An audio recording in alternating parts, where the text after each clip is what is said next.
예전 알라는 모임에서 쌍둥이 엄마가 있었어. 친정이 부자라 결혼 후에도 친정 도움을 많이 받고 산 거라 알아. 남편의 별이가 만족스럽지 않았대. 늘 과소비로 사는 삶에 남편이 우리 능력에 맞게 살자 말해도 결국 쇼핑 중독자처럼 소비를 줄이지 못하고 집 담보로 빚을 얻어 쓰는 일, 그 문제로 술 마신 남편의 솔직음으로 시작된 불화, 계속되는 반복적 쇼핑에 친정에서 얻어준 대형 평수의 아파트까지 처분해야 했고, 빚쟁이들에게 계속 독촉 전화와 협박에 남편은 더 이상 직장 생활을 할 수 없어 직장도 그만뒀어. 남편이 술에 의존해 살다 더 이상 못 살겠다 이혼을 원했대. 그래? 이혼? 내가 못할 것 같아? 서로 원망하며 이혼 수속을 했어. 많은 살림살이들은 친정집 아파트 지하에 옮기고 작은 빌라로 옮겨 아이들을 아내가 키우는 거로 했어. 어느 날 알라는 모임에 눈에 멍이 든 채로 선글라스를 끼고 참석해서 하소연하는 걸 들었어. 그 시절 비싼 여자 가죽 코트를 들고 와 남편 흉을 보더라.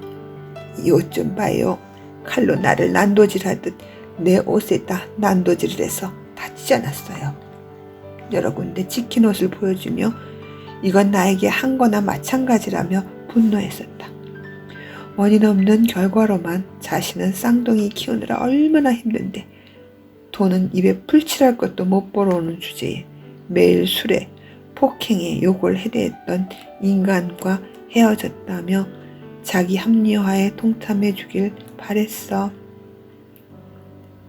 난 속으로 그 남편 당신 성격을 견뎌내려면 안 먹던 술도 먹어야 했겠다. 그렇듯 자기는 잘못이 없다가 미성숙한 우리의 입장이다. 난 남편에게 입은 옷만 입고 꺼지라 했어요. 그동안 친정에서 도와줘서 아무것도 없는 저와 결혼해 인간답게 살게 했더니 이혼하재요. 내 앞에서 내 앞에 거짓꼴로 나타나지 말라 경고했어요. 지금 그의 꼴은 백수의 알코올 중독자로 거리에서 죽을 팔자 같아요. 저 자식 버리고 잘 살 것 같다? 저주하며 헤어졌어요. 내 인생 저 인간 만나 망했다며 억울해 울었다. 난 부모에게도 학대 한 번 안 맞았다고요. 나를 때려? 경찰서장 오빠에게 알려서 철창에 넣으려다 봐줬단다. 몇 년이 흘러 아이들을 예술고에 입학시키고 외국 유학 준비 중이란 소식을 들었다. 아휴 지랄. 내 직장에 두 아이와 나타나 내가 아이들 짜장면 사준 이후 아이들은 다시 볼 수 없었다. 이혼 후 직업 없이 사는 삶은 친정 부모에게 물려받은 재산도 없애는데 순간이었다. 그 후 전 남편을 찾아가 쌍둥이들 교육비를 지원하라 요구했어. 주변 지인을 통해 접한 전 남편은 똑같은 그 사람인데 변해 있었어. 매일 먹던 술도 끊고 지하 상가에서 꽃집을 운영하며 새로운 인연을 아끼고 사랑하며 다복하게 살고 있었어. 내가 몰래 가서 봤어. 어떤 여자랑 사나. 뚱뚱하고 못생긴 그냥 시장 아줌마였어. 같은 수준끼리 만나서 좋았나. 내겐 한 번도 보인 적 없는 표정으로 상대의 자상한 남자로 살고 있었어. 내가 그 여자보다 못한 게 뭔데. 내게 포악했던 아이들 아빠가 맞나 싶었어. 완전 딴 사람 같았어. 아이들 없어 재혼이 쉬웠나 봐. 아이들을 남편에게 맡길 걸 그랬나? 나만 앞길이 막막한 것 같단다. 이 상황에 내 책임은 없고 모든 불행의 원인이 포악했던 남편 탓으로 돌리며 자기를 돌아보지 못하는 말에 다들 한마디의 의견도 내질 않았다. 어린아이들 진로에 미성숙한 엄마의 교육열로 상처받을 아이들이 걱정스러웠다. 쌍둥이들 미성숙한 엄마 손에서 키워져서일까? 성인도 되기 전 외국에서 엄마와 인연을 끊고 산다 전해 들었다. 그 엄마를 끝으로 본 것이 우리나라에 정수기가 처음 보급될 때 정수기 팔러 영업차 우리 집 방문한 게 마지막 모습이었다. 그때 내게 말했어.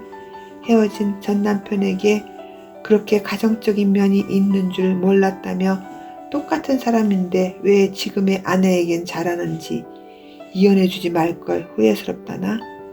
똑같은 사람이 변했다면 그 배우자가 당신이 아니었기에 가능한 일 아닐까?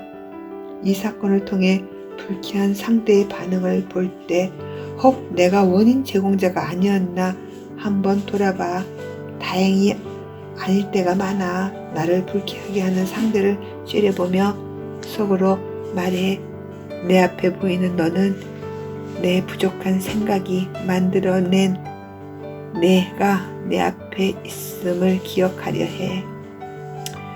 인정하기 싫지만 현실의 너는 내가 만든 작품임을 인정하려 해. 누구든 자신을 객관적으로 보기 힘들어. 거울 하나로는 내 앞만 보여. 내 뒤통수까지 보기 어렵잖아. 비추는 거울 하나가 더 있으면 모를까. 그의 모습은 거울에 비친 내 모습인데. 많은 부부 일어난 사건의 본질에서 나를 보려 노력해 내게도 문제가 있다 인정하게 되면 조금 덜 상처를 받아. 이해가 되니까. 양지여사, 난 남편과 별거한 지 10년이 넘어. 여자는 나이 들어 혼자 사는 게 편해. 남편은 혼자 사는 게 점점 힘드는지 빠르고 초라하게 늙어가. 돈이 많아도 가족이 있고 돈이 다임을 느끼며 살고 있어. 돈만으론 행복이 없음을 느끼며 돈이 많아도 가족이 있고 돈이 다음임을 느끼며 살고 있어. 돈만으로 행복이 없음을 느끼며 남편은 초라하게 늙어가. 돈으로 안 되는 것이 있음을 죽기 전에 알려나? 내 젊은 날의 환경은 가난이 한 단어였어. 정신적으로 황폐한 생활 속에서 건망증이 난 심했어. 어떤 물건을 쓰고 제자리에 놓지 않아 찾아 헤맸고 방금한 일도 기억나지 않아 당황한 적이 많아.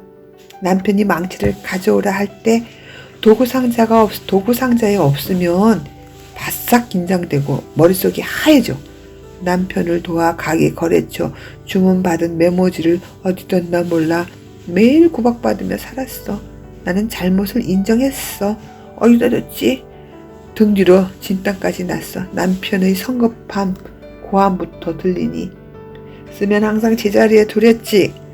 젊은 사람이 건망증이 그리 심해.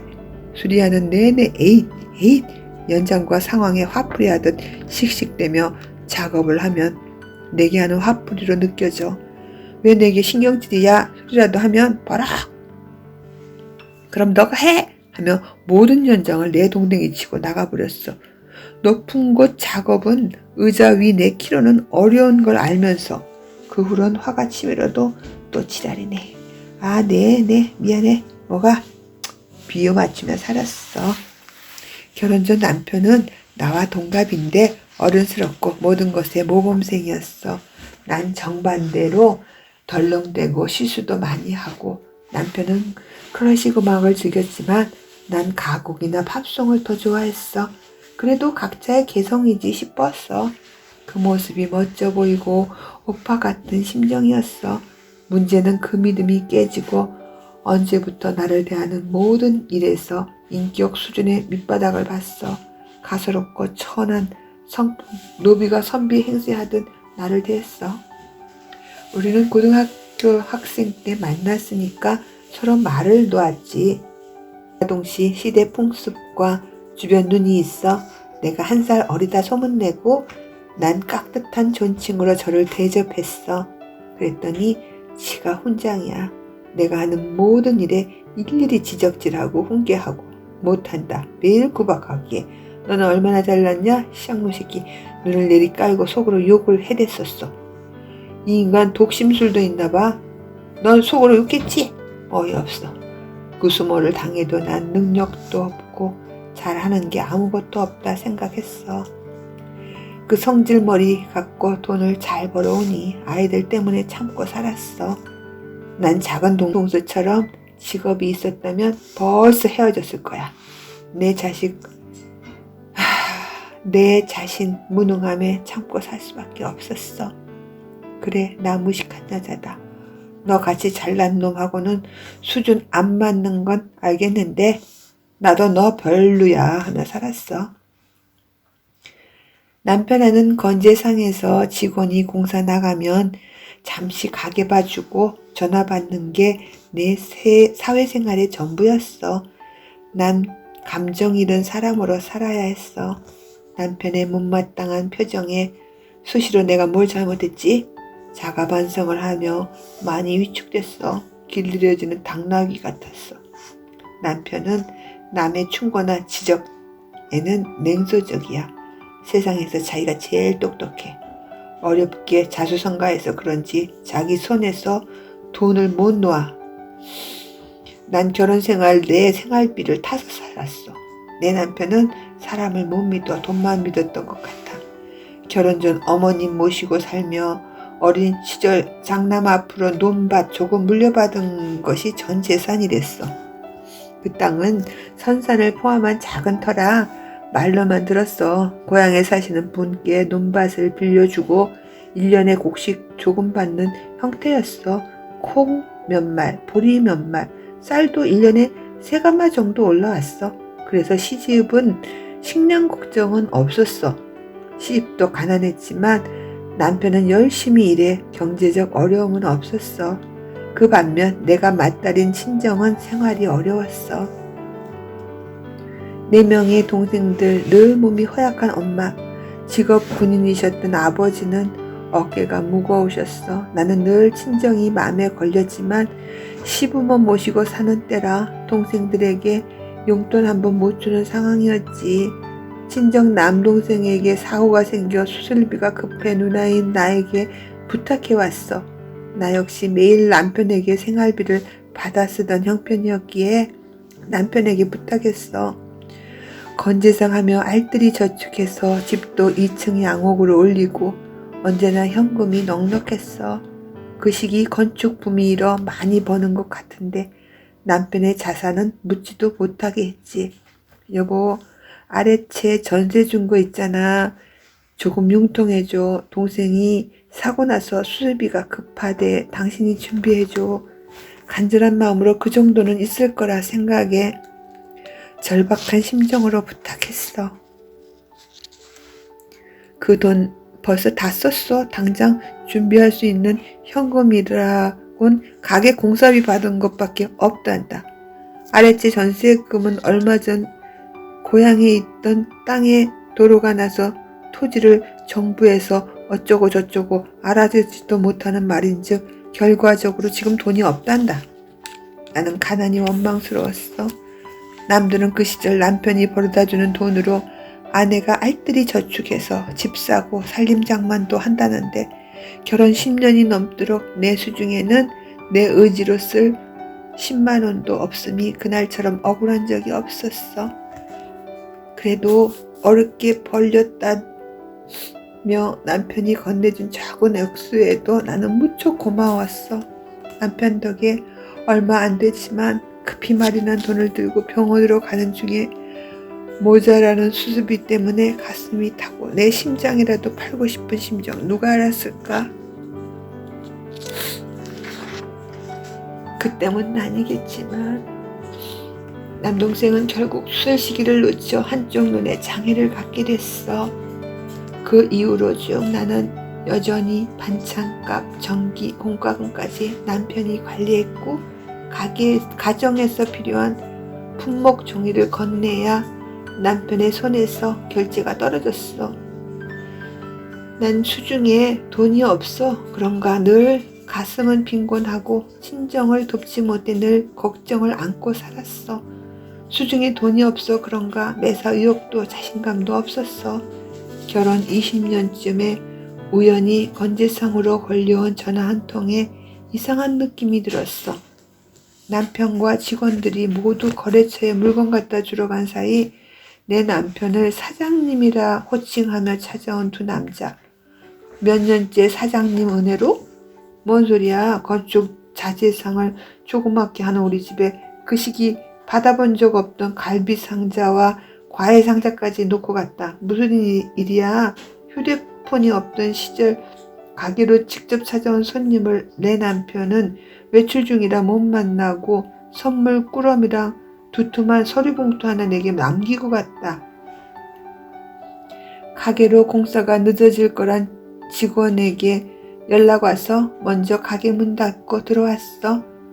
나는 가슴 벅차하며 그들이 주고 간 갈비 세트며 고급 과일 상자에 가슴 설레며 그들이 주고 간 서류 봉투를 열어봤어. 서류를 읽어내던 중 금액란에 표시된 동그라미를 세어갔어. 20, 100, 억 앞에 숫자와 합치면 17억. 주소지는 남편의 고향, 그간 내 기억에도 잊었던 주소지의 문서들이었다. 서류의 전체 내용은 모르겠고 고향 땅의 건물이 남편 명의라는 것. 난 한참을 이 사실에 대해 혼란스러웠고 불길했어.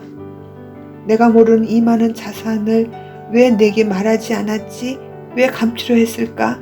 한밤이 되도록 불 꺼진 방에서 별 상상을 다하며 넋놓고 앉아 있었어.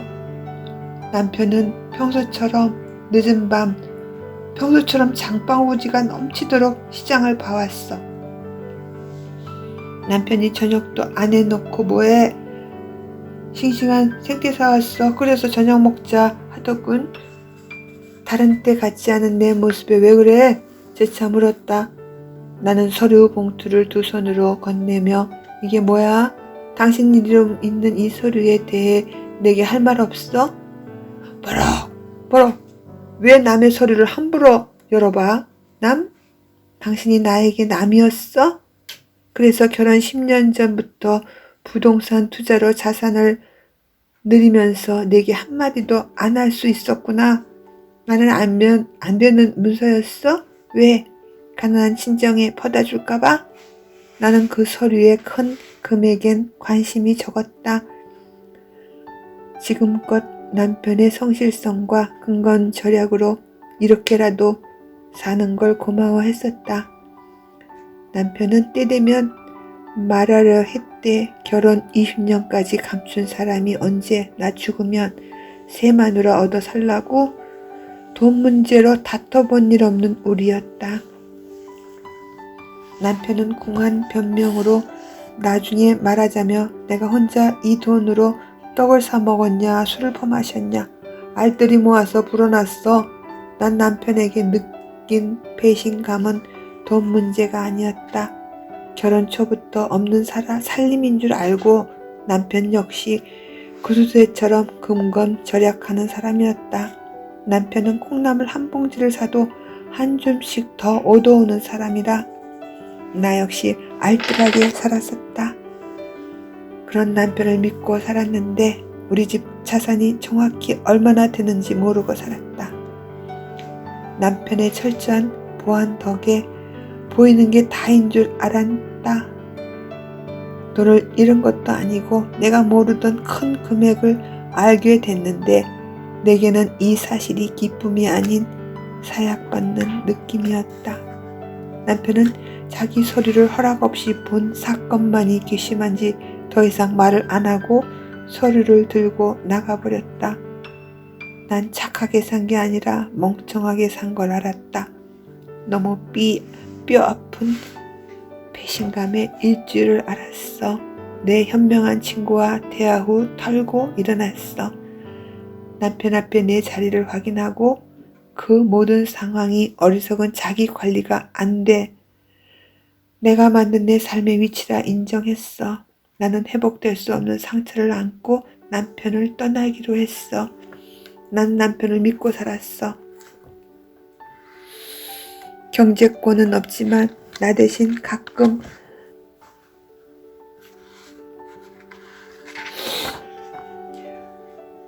동생들에게 용돈을 두둑히 주며 내 체면을 세워줬지.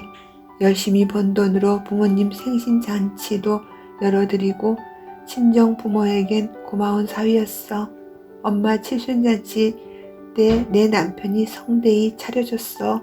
나는 전업주부로 살아 세상 물정을 몰라도 현명한 남편만 믿고 살았어.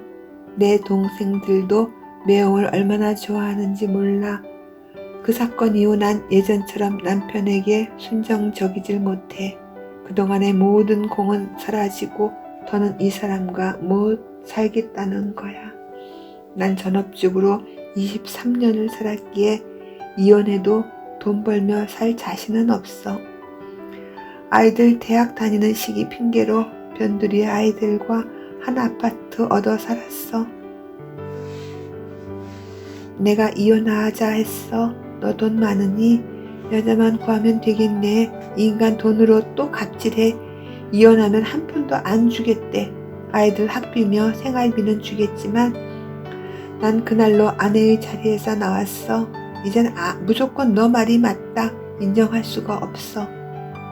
내 남편도 매일 남편 친구처럼 저 잘난 척하며 제 눈에 들보는 못 보고 모든 것에 나를 미수가 취급했어.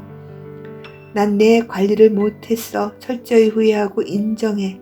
이런 남편에게 인정받길 바랬어. 삶의 동반자로 대우받으며 살길 바랬어. 내 뜻에 동감해주고 가정은 남편과 공동 책임을 지고 사는 줄 알았어. 나 없어도 남편은 돈만 있으면 될 거야. 그 서류를 내가 모르는 곳에 감추는 걸 보고 헤어질 결심이 더 확고해졌어. 말만 재산 다 우리 거야 하며 자기 정당화하기 바빠. 내게 사과나 미안한 마음이 없어. 우리 거 좋아하네. 너는 평생 내 것도 부모 것도 우리 것도 네 거였잖아. 우리라는 말할 자격이 없다. 이제는 남편을 안 믿어. 자기 생각이 옳다는 똥꼬집 안 변할 거야. 내가 이렇게 원망이 많은데 남편은 없겠어? 난 돈 없이도 씩씩히 살았어. 난 남편의 단점까지 이해하고 참고 살았어. 그 남편이 돈을 나보다 더 믿고 산 것에 용서는 고사하고 꼴도 보기 싫어. 애들 아빠랑 따로 산 지 빠르게 10년이 넘어가네. 내 여고 동창은 남편이 헤어지자 안 하는데 참고 살아. 다 늙어서 누구 좋으라고. 이혼이야. 큰돈도 생겼겠다. 해외여행 다니며 살아. 나이 들어서는 돈만 있으면 되지 한다. 난 돈 없이도 잘 살았어. 우린 부부여도 남편은 20년을 나를 남으로 인정했어. 사람이야. 이제 나도 나를 믿어주는 사람과 살래. 자유롭게 살고 싶어. 용서가 안 돼. 내 남동생을 볼 때마다 난 눈물이 나. 동생들은 몰라 이 사연을. 누나가 매형한테 큰 실수했나 생각해. 나는 마음속으로 동생을 보며 울어. 그날이 떠올라. 전화기 너머 어렵게 누나 수술비가 필요해. 그때 내 남편의 주머니에는 집을 몇 채 살 돈이 들고 있었어. 돈은 그때 내게 절실히 필요했어. 지금 내게 모든 재산을 다 준대도 난 필요치가 않아. 지금 내게는 그 많은 돈이 필요치 않거든. 난 남편의 사랑과 인정, 나를 믿어주는 배려가 더 필요했던 사람이야. 남편은 어느 날 서프라이즈 하며 나를 감동시키려 했대. 웃겨. 정신 수준이 유치하다 못해 미친놈이야. 모두가 자기 생각에 박수칠 거라 생각했나 봐. 상대가 원하지도 않는 걸 해주고는 내가 감동 안 한다고 투정 부려. 난 남편에게 대접받지 못한 삶의 기록들 수없이 많이 가진 트럭은 가족이 타고 이동하기 창피하고 불편했어. 첫 자동차 구입해 시범 운전을 해보자니 절대 손대지 마. 이 한마디로 거절했어. 난 친정 아버지가 직업 군인이었기에 군대 트럭 아빠 몰래 군병들에게 많이 얻어 타고 학교에 다녔어. 자동차 면허도 일찍 취득했지만 자가용이 귀할 때라 면허만 갖고 있었어. 첫 면허 시험 10번 넘게 시험을 떨어지고 겨우 붙은 남편이랑은 수준이 다른 운전 실력이야. 그래서 초창기 가게 트럭은 내가 더 많이 몰았어. 친구들에게 새 차 자랑하고 싶은데 남편의 허락이 없으니 몰고 나갈 수도 없고 어느 여름날 집에 차를 두고 지방에 간 남편 몰래 차 몰고 나갔다 돌아오는 길에 첩보대를 받았어. 백밀러는 덜렁덜렁, 새 범퍼가 반은 구겨졌어. 난 그때 몸은 멀쩡하고 차가 망가진 걸 보고 원망스러웠어. 몸이라도 다쳤어야 남편의 용서와 동정을 얻을 텐데 나는 집에 들어가면 야단맞은 아이처럼 오래 고민했어. 이 사실을 알면 남편의 반응이 어떨까 생각하니 끔찍했어. 평상시 내 부족함만 지적하던 남편, 차는 손도 못 대게 했거든. 매일 차를 닦고 털고 얼마나 애지중지하는지 차 대신 내 몸이 부서졌어야 하는데 나는 남편의 불같은 성질을 알기에 차마 바라보며 차 사고 소식을 말할 수 없어서 늦게까지 집에 못 들어가고 밖에서 퇴근한 남편에게 전화했어. 수리 아빠, 나 차 사고 났어. 한 2분간 말이 없었어. 차 갖고 나왔는데 사고가. 여기 노타리 정비소에 있어. 차가 많이 고장났어요. 전화기 넘어 들리는 거친 목소리는 옆에 있으면 한 대 칠 것 같았다. 각오는 했지만 왜 하지 말라는 짓을 해? 더 묻지도 않고 정비소로 오겠단다. 오는 건 좋은데 순간 울컥 서러움이 복받쳐 눈물이 흘렀어. 차가 많이 망가졌다면 차에 타고 있던 내 안부도 물어야 하는 게 아닌가? 정상적인 놈이면. 공중전화를 끊고 나는 전화박스 안에서 울었어. 내 잘못도 있지만 남편의 반응에 저 인정 없는 사람을 의지하고 평생 못 살 것 같았어. 그날의 마음의 상처는 오래 갔어. 그때 남편의 인성에 문제가 있음을 알아차리고 수선하며 살아야 했었는데 내 친구는 면허 따고 첫 사고로 문짝이 부서졌을 때 제일 먼저 떠올린 대상이 나와 다르게 남편이었대. 친구가 차 사고 후 남편에게 들은 말은 제일 먼저 자기 안 다쳤어 하는 안부였대. 응, 나는 괜찮은데 문짝이 반 찌그러졌어. 괜찮아. 사람 안 다쳤으면 됐어. 하나님이 보호하셨네. 누구든 익숙해질 때까지 작은 사고는 다들 경험해. 보험사에 연락하고 혹 모르니 택시 타고 병원 가. 내 바로 갈게. 였어. 똑같은 사건에도 이렇게 달라. 이런 인간을 믿고 살았어. 어리석게.